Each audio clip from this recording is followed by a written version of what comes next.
Let us for a moment go through one of our exercises that may help us to establish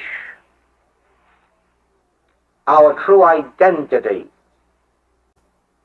so that we understand it. And then be very certain that you do not tell it to anyone until it has become so real within your own being that you can never lose it. Now let us look right down at our feet.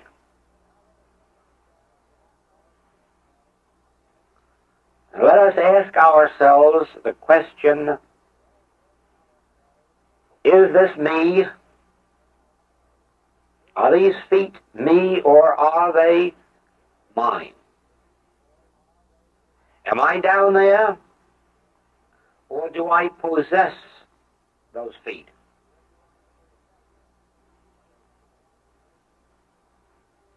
Let us travel right up to the knee. Am I anywhere in there? Or are those legs mine? Are they mine or are they me? If they are hurt, am I hurt or are my legs hurt? Is there not a me, an identity which is not legs? Let us go up to the waist and see if we can find ourselves. And see if all that we behold is not mine. Am I there, or is that body mine? Is there not still a me separate and apart from that body? Is there not an I which possesses that body? Is that body not an instrument for my living, for my walking?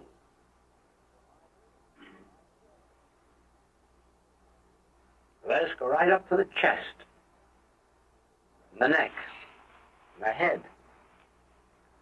and see if we find ourselves in there. See if all this wasn't given to us for our use, for our locomotion, for our movement, for our activity. See if all this isn't as much ours as our automobile. And all the way right up to the top of the hair on top of the head. And see if you find yourself encased in there. See if you find yourself embodied in any spot in there. See if all of this isn't yours. Isn't this your head, your ears, your eyes, your mouth, your tongue, your throat? Could any of that be me? Or is all of that mine? And then review from the toes right up to the hair. And again ask yourself, am I there? Am I encased in there? Has a surgeon ever operated and found anyone in there? Is there anyone inside there to escape from there? Am I in there that I could someday go some other place? Can I leave this body? First, am I in this body? Or am I this body? Or is this body mine? Is it not the temple, the instrument, given to me for my use? Look at my hands. Can they of themselves give or withhold? Or must I give or withhold? Just using the hands as an instrument in either case. Can my hands be benevolent? Can my hands be stingy, miserly? Have my hands the power to give or the power to withhold? Or is all that power in me? Are not my hands the instruments for my giving or my withholding?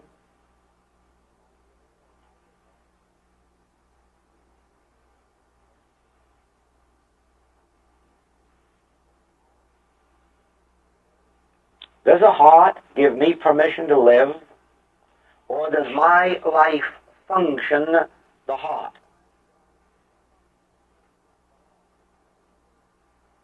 If my hands cannot give and cannot withhold, how then could my heart give life or withhold life? If my hands are not self-acting, how can my heart be self-acting, or liver, or lungs, or kidneys? Is there not something called I, which functions through this body? Is there not something called I that walks the street through these legs, or with these legs, or by means of these legs? Is there not something called I that gives through these hands, or perhaps sometimes withholds through these hands? Is there not an I which functions through the instrumentality of this body? Where is this I? What is this I? Who am I? What am I? Now that I have seen this body in its true light, can I ever again look in a mirror and say, I look well or I look poorly? Or must I forever remember that we are now speaking of my body?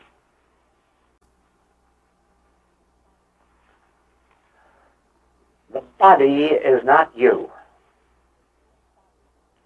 The I that you are now realizing is you. I am I.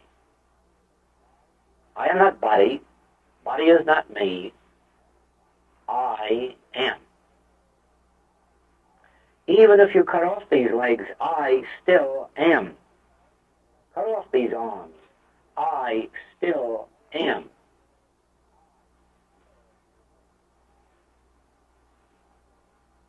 I am. I am being. My being is not dependent on body. My body is dependent on my being. The fact that I am being, the fact that I am, gives expression to my body. And the I that I am determines whether my hands shall give or withhold, whether my legs shall walk or be still. The I that I am functions my body. My body has no will of its own, no intelligence of its own, no action of its own. My body responds to me. My body responds to the I that I am. My body is governed by me. I say to my body, go thence, and it goes. I say to my body, remain, and it remains. I say to my body, sit, and it sits.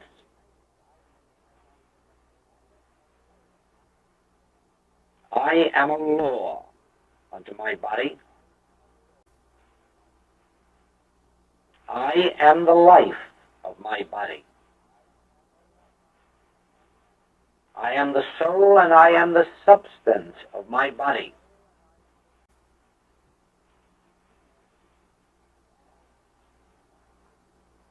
The I that I am is me. The I that I am is the only me there is.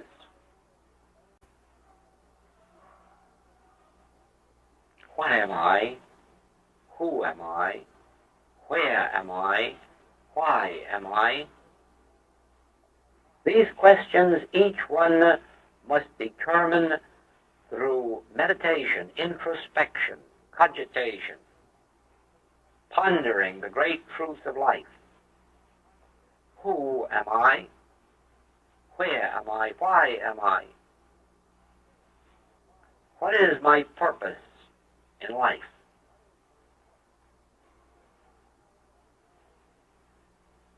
Now that I know that I am I, body isn't I, body isn't me, I am I have at least an inkling of the great truth that I am eternal and that I even survive the body.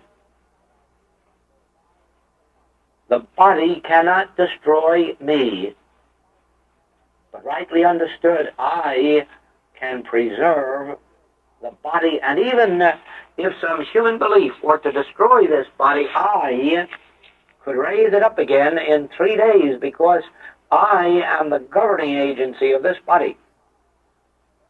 I am the life of this body. I am the substance and I am the creator of this body.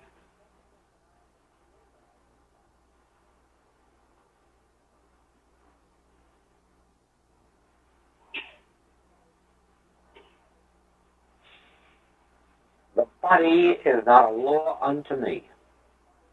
I am a law. I am the law unto my body.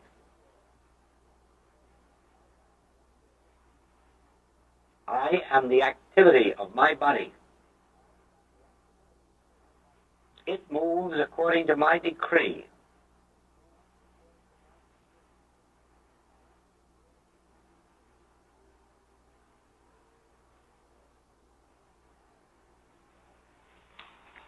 Now do you see that part of the discord of human experience have come from the belief that the body is me, or that I am the body, or that I am in the body, whereas I am infinite identity, eternal identity, immortal identity.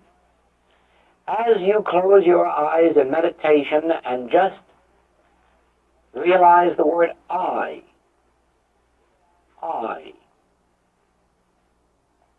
really am. I am being. I am being.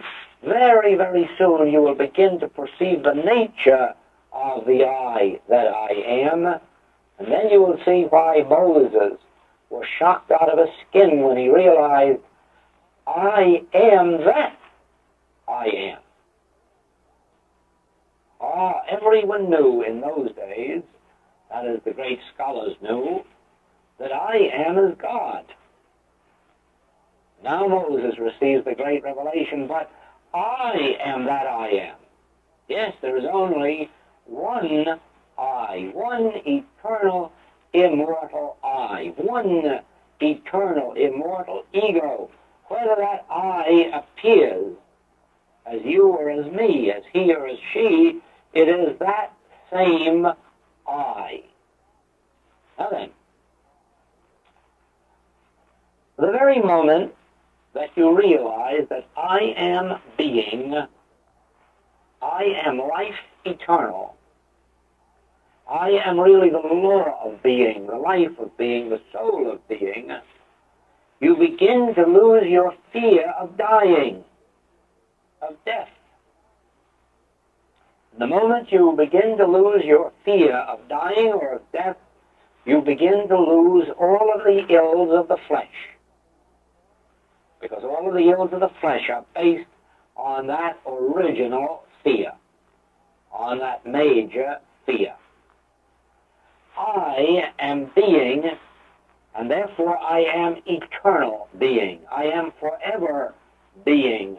Nothing can ever stop the being that I am, because I exist independently of what the world calls matter, confinement, embodiment. I am. I am not subject then to death, disease, sin, fear, because I am the law of being, the life of being. Because the nature of my being is eternality, nothing from without can enter to destroy.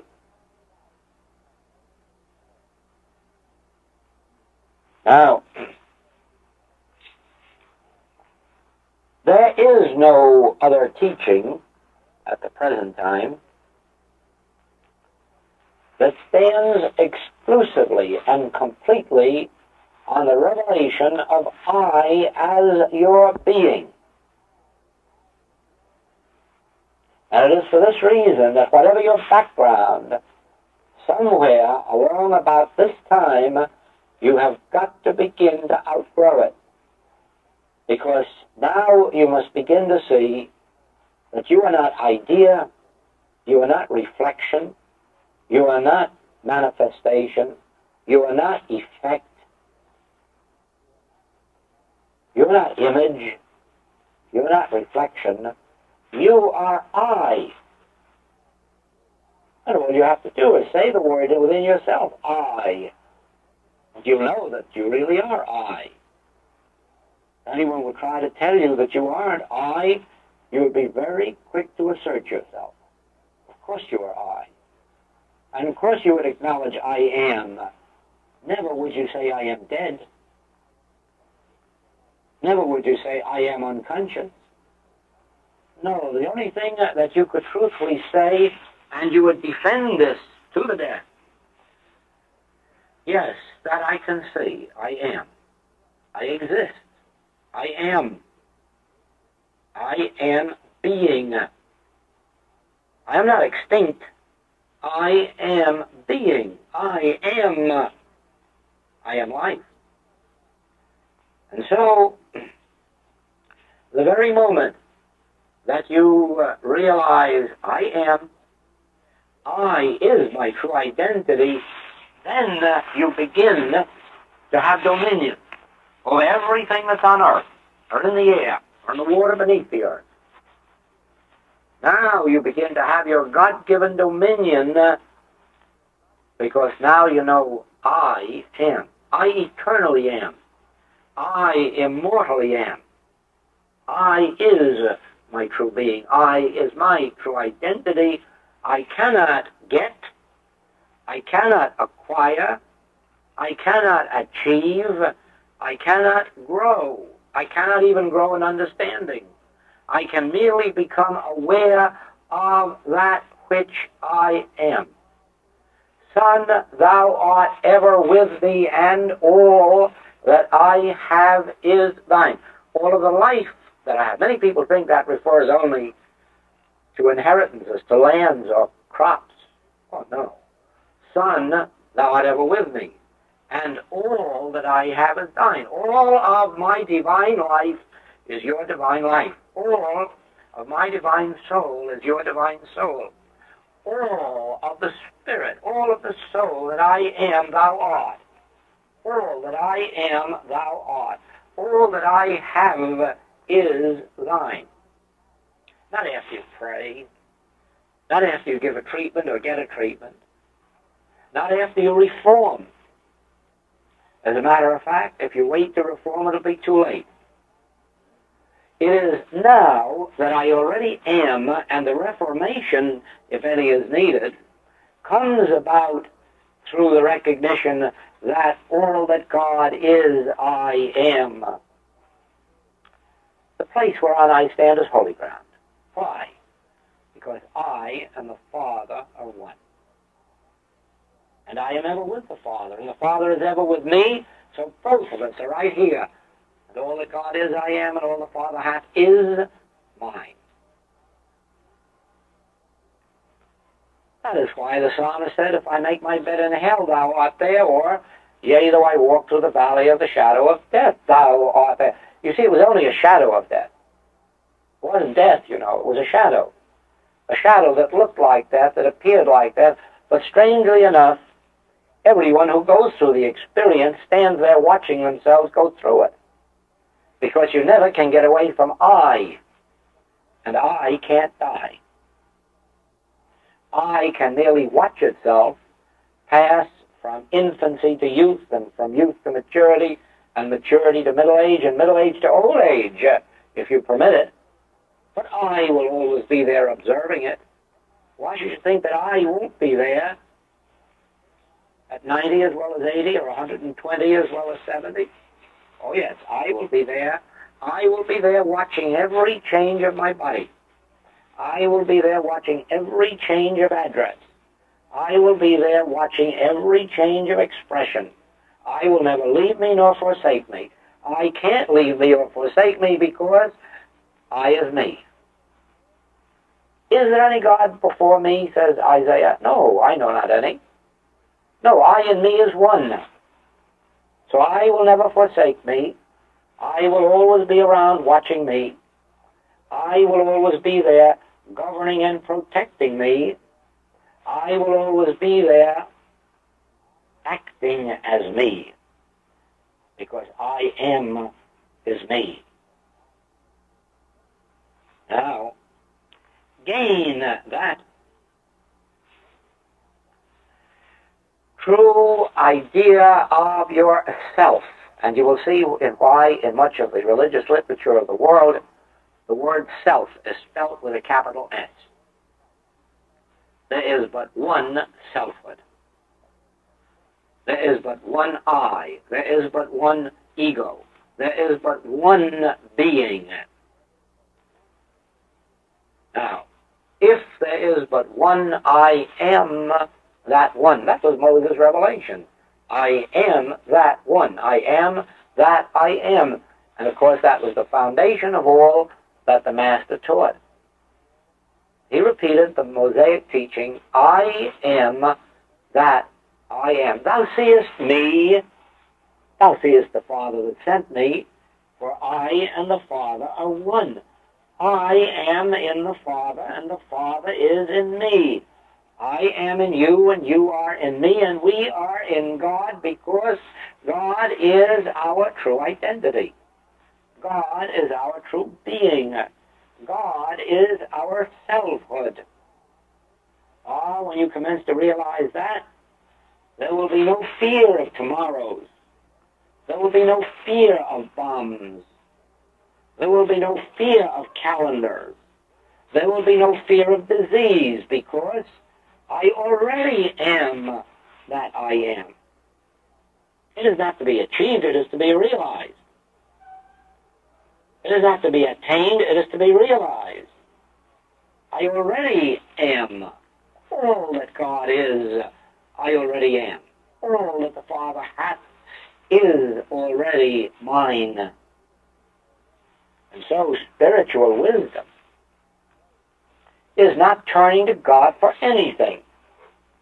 Is it not clear that the world has been turning to God for something for thousands of years and hasn't gotten it yet? Because there is no such God, nor is there anything to get. There is only the realization, oh, I already am.